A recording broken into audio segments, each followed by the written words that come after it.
کہ لوگوں کی ڈیمانڈ ہے کہ چند علماء حق کے نام تو بتا دیں آپ، اور ساتھ ہی یہ ہے کہ علماء بدعت جو ہیں اہل بدعت علماء ہیں ان کی نشانی بھی کر دیں، اور ساتھ آپ یہ بھی جانتے ہیں کہ طارق جمیل صاحب ہوں، الیاس قادری صاحب ہوں، توصیف الرحمان راشدی صاحب ہوں، یہ اپنی اپنی تقریروں میں جھوٹی روایت بھی پیش کر جاتے ہیں، اور جاوید احمد غامدی صاحب بھی عجیب و غریب جو ہے نظریات امت کے اندر پروپوگیٹ کر رہے ہیں۔ اس کے اوپر آپ اس تو بغیر تسلی نہیں سی نا ہونی، غامدی صاحب نہ لیندے۔ اچھا چاروں پھر میں کیا کروں؟ اچھا چاروں آگے سب خوش کر دیا۔ اچھا وہ اور بھی ہے نا، ناصر عباس صاحب بھی، غضنفر عباس صاحب، ادھر تک تو ہم جاتے ہی اچھا ادھر تک نہیں جاتے؟ نہیں ساروں تک جائے کریں، سارے ہمارے بھائی ہیں۔ ٹھیک، ظاہر ہے وہ جب سارے ہی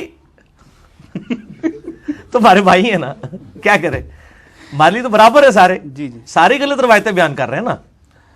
تو پہلی بات یہ کہ یہ جو علماء حق کی لسٹ ہے، یہ لسٹ آپ میرے سے پہلے ان لوگوں سے بنوائے نا جا کے، جن کے آپ لوگ نام لے رہے ہیں۔ وہ تو ہم جن کے پاس جائیں گے وہ تو اپنے ہی بارے میں کہیں گے، اپنے ہی بارے میں تو ذرا سا کہیں بتا گے۔ دیں۔ تو اس کا مطلب یہ ہے کہ اس کا پہلا تو جواب الزامی یہ ہے کہ بریلوی جو ہے نا، ان کے لیے جواب یہ ہے کہ آپ کے علماء حق ہیں، پاویں کوڑ بھی مارن۔ دیوبندیوں کے لیے ان کے علماء حق ہیں، اہل حدیث کے لیے ان کے علماء حق ہیں، اہل تشیع کے لیے ان کے علماء حق ہیں، اور باقی مغارب فکر کے لیے اپنے اپنے علماء ہیں۔ تو میں علماء حق کے آپ کو نام بتا دیتا ہوں۔ یہ امام بخاری، امام مسلم، آگے امام ترمذی کی پڑھی گی نیچے کتاب جامع ترمذی، امام نسائی، اور آگے سنن ابی داؤد اور سنن ابن ماجہ اور مشکات۔ یہ علماء حق ہیں۔ مطلب یہ تو کسی کے بھی نہیں ہے ان میں سے؟ پھر نہیں سارے مانتے ہیں ان کو، انہی پہ تو متفق ہے۔ یہ کسی سے بھی نہیں ہے نا؟ ہاں نہیں، یہ سب مانتے ہیں۔ اچھا آپ کہہ رہے ہیں ان کے بعد والے؟ تو بعد والوں کے لیے چونکہ اب رولا پہ گیا بعد استے، تو اس کے لیے ایک ہی کرائٹیریا ہے کہ جو اکثر اہل حدیث علماء سناتے ہیں، ایک بخاری کی حدیث، صحیح بخاری میں انٹرنیشنل نمبر کے مطابق 2311 نمبر حدیث ہے، بڑی لمبی حدیث ہے کہ حضرت ابو ہریرہ کو شیطان نے انسانی شکل میں آ کے آیت الکرسی کا وظیفہ دیا، اور نبی علیہ السلام نے تصدیق کر دی۔ اس نے کہا کہ جو رات کو آیت الکرسی پڑھ کے سوئے تو صبح تک اللہ تعالیٰ شیطان سے اس کی حفاظت کرتا ہے۔ تو نبی علیہ السلام نے فرمایا کہ ہے تو وہ جھوٹا تھا، جو انسانی شکل میں آیا وہ شیطان تھا، تو اس کو پہچان نہیں سکا، لیکن اس نے بات سچی کی ہے۔ تو اگر شیطان بھی کوئی جھوٹی بات جو ہے وہ اچھی بات کر دے، اگرچہ شیطان جھوٹا ہے لیکن بات صحیح ہو، تو آپ اس کی تصدیق کر دیں۔ ہم تو میرے بھائی کبھی یہ رسک نہیں لیں گے کہ آپ کو کوئی لسٹ بنا کے دیں، اس لیے کہ سب سے پہلے تو ہمیں اس لسٹ سے اپنے آپ کو باہر نکالنا پڑے گا، کیونکہ باقی سارے علماء کہہ رہے ہیں یہ تو بہت بڑا جو ہے وہ فتنہ ہے اس دور کا، ٹھیک ہے؟ تو یہ تو ہم رسک لے ہی نہیں سکتے، اور ہمارا موقف شروع سے یہی ہے کہ تمام مکاتب فکر کے علماء کو سنیں، تاکہ آپ کو پتہ چلے کہ سب کے پاس ہی کچھ نہ کچھ حق ہے اور بہت کچھ باطل موجود ہے۔ کمپیریٹیو سٹڈی کریں۔ اگر آپ بین لگا دیں گے نا، تو یہ اکثر کہتے ہیں نہیں وہ اگر اہل حدیث ہوں گے وہ کہیں گے نہیں اہل بدعت کے نہیں لیکچر سننے چاہیے۔ اچھا وہ بریلوی دیوبندی ہوں گے وہ کہیں گے بد مذہبوں کے نہیں سننے چاہیے۔ وہ ہر ایک نے اپنی اپنی ادبی گالیاں ڈیوائز کی ہوئی ہیں نا، بدعتی، بد مذہب، گستاخ، مشرک، ٹھیک ہے؟ یہ ساری ادبی گالیاں ہیں۔ غیر ادبی تو انیم موٹیاں ہیں، وہ میں نہیں کاٹ سکتا، وہ علماء کا ہی خاصہ ہے، یہ انہی کو ہی شرف حاصل ہے، میری تو اتنی کمپیٹنسی نہیں ہے۔ تو غیر ادبی گالیاں انہوں نے ڈیوائز کی ہوئی ہیں دوسرے علماء کے لیے، اور ان کے لیے کہتے ہیں وہ بدعتی ہیں اور وہ بد مذہب ہیں۔ یہ دوسروں کو بڑے ببانگے دھول کہتے ہیں، اپنے لوگوں کو کلیم کرتے ہیں جی ان جیسا تو ہے ہی کوئی نہیں ہے۔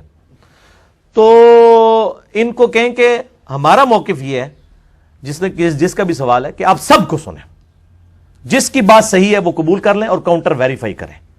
ادروائز اگر یہ آپ کریں گے تو میں ابھی ان کو ایک پھکی دینے لگا ہوں کہ اگر ایک قادیانی یہ سوچنا شروع کر دے کہ میں نے قادیانی کے مربیوں کے علاوہ کسی کا لیکچر اور بات ہی نہیں سننی، تو اس کو ختم نبوت سمجھ آئے گی؟ تو اللہ کے بندو تو ہی تو نہیں پتہ لگنا کہ بخاری اور مسلم میں نماز کا طریقہ کیا لکھا ہوا ہے۔ انڈیا پاکستان میں رہتے ہوئے تو بڑی مشکل سے سمجھ آئے گا، ہاں سعودیہ چلے جائیں تو پتہ چل جائے گا، یا کہیں کسی نے بیچارے نے غلطی سے بخاری مسلم کھول دی۔ تو آپ بھی تو غلط ہو سکتے ہیں جب آپ دوسروں کے بارے میں ایکسپیکٹ کر رہے ہیں نہیں آپ ہمارے علماء کے لیکچر ضرور سنیں، تو جب آپ دوسروں کو منع کر رہے ہیں تو دوسرے آپ کے علماء کو منع کریں گے، اس کا تو اینڈ رزلٹ ہی کوئی نہیں نکلے گا۔ ہم کہتے ہیں سب کو سنیں، جس کی جو بات حق ہے وہ قبول کریں، جو غلط بات ہے وہ چھوڑ دیں، ادروائز تو یہ تو ہدایت کا دروازہ ہی بند ہو جائے گا اگر ہم یہ کلیم کرنا شروع کرتے ہیں۔ اور ان کی آپ ایمانداری دیکھ لیں، کہتے ہیں نہیں وہ علماء اگر گمراہ ہیں تو ان کو نہیں سننا چاہیے، تو اس سے بندہ گمراہ ہو سکتا ہے. ان کو کہ اللہ کے بندو یہی تو آپ کے علماء کے بارے میں دوسرے بھی کہہ رہے ہیں, تو پھر آپ کیوں کہہ رہے ہو؟ یعنی اگر کوئی ایک دیوبندی آپ کو کہتا ہے نا کہ صرف علماء کو سنیں, انجینئر صاحب کو نہ سنیں, ان کو کہ ٹھیک ہے ڈاکٹر طارق القادری صاحب کو سنتے ہیں, کیونکہ نہیں وہ تو بڑا گمراہ ہے. ان کو کہ تو جاہل ہے, تو ان سے بڑا عالم ہے کہ ان کو گمراہ کہہ رہا ہے. نہیں, ہمارے علماء نے فارغ کر دیا. تو پتہ چل گیا وہ کہتے وہ یہ نہیں کہہ رہے ہوتے کہ علماء کو سنیں, وہ کہتے ہیں ہمارے علماء کو, علماء نہیں. یہ دنیا کے ہی پروفیسرز اور ڈاکٹرز اور انجینئرز کا حوصلہ ہے جو دوسرے لوگوں کی طرف بھی ریکمینڈ کر دیتے ہیں اور دوسرے لوگوں کی بھی تعریف کر دیتے ہیں. ان میں حوصلہ نہیں ہے دوسرے مقدر فکر کی, اس لیے کہ دنیا کے ڈاکٹر, انجینئرز, ایڈوکیٹس, یہ جو جتنے لوگ ہیں یہ کم از کم کسی کتاب کے اوپر متفق تو ہیں نا. ہم لوگ صرف نام کی حد تک قرآن اور سنت کے اوپر متفق ہیں, جب پریکٹیکل عمل کرنے کی باری آتی ہے تو کوئی نہیں ماننے کے لیے تیار, نہ قرآن کی توحید ماننے کے لیے تیار ہے, نہ کتاب و سنت کے دلائل ماننے کے لیے تیار ہے. اس لیے میں کہتا ہوں دنیا کے پروفیسرز تو بہتر ہیں, کم از کم آپ ان کو اگر مشورہ دیں تو وہ آپ کی بات مان لیتے ہیں, آپ کی بے عزتی نہیں کرتے. یہ تو فوراً بے عزتی پہ اتراتے ہیں. تو یہ بالکل قدغن نہ لگائیں. اس طریقے سے اگر آپ کو کوئی بریلوی کہتا ہے نا کہ جی صرف علماء کو سنیں, ان کو کہیں ٹھیک ہے طارق جمیل صاحب کو سنتے ہیں, کہتے ہیں نہ سننا. تو یہ اپنے اپنے فرقوں کے علماء کی بات. تو یہ بالکل اسلام میں کوئی ایسی بات نہیں ہے کہ آپ نے کس کو سننا ہے. نہیں, یہ بات ہے کہ شیطان بھی اگر صحیح بات کرے اس کی تصدیق کریں, فائنل اتھارٹی کتابوں کو مانیں. اسی بات کے پر میں آپ کو ایک بات بتاتا ہوں. یہ تو آپ کہتے ہیں نا کہ ہر ایک کو سنیں اور جو اچھی بات ہے وہ لے لیں. تو اتفاق سے ایک گروپ چلتا تھا, میں نے اس میں آپ کی ویڈیو شیئر کر دی. اچھا, تو انہوں نے کہا نہیں, جتنے بھی گروپ کے ممبرز تھے ان کو کہا نہیں بھائی ان کی نہیں سننی, یہ آپ کو گمراہ کر دیں گے. اچھا, میں نے بھی ان کی سنی ہے ویڈیو نا. تو میں نے پوچھا آپ پھر صحیح ہیں یا گمراہ ہو گئے ہیں؟ تو بلاک کر دیا انہوں نے مجھے. بلاک کر دیا. تو اس کا مطلب ہے کہ وہ گمراہ ہی رہے, صحیح ہونے کی کوشش نہیں پتہ ہونے نہیں کی. چلا ان کا بلاک کرنے کے بعد. ٹھیک ہے جی, آگے چلیں.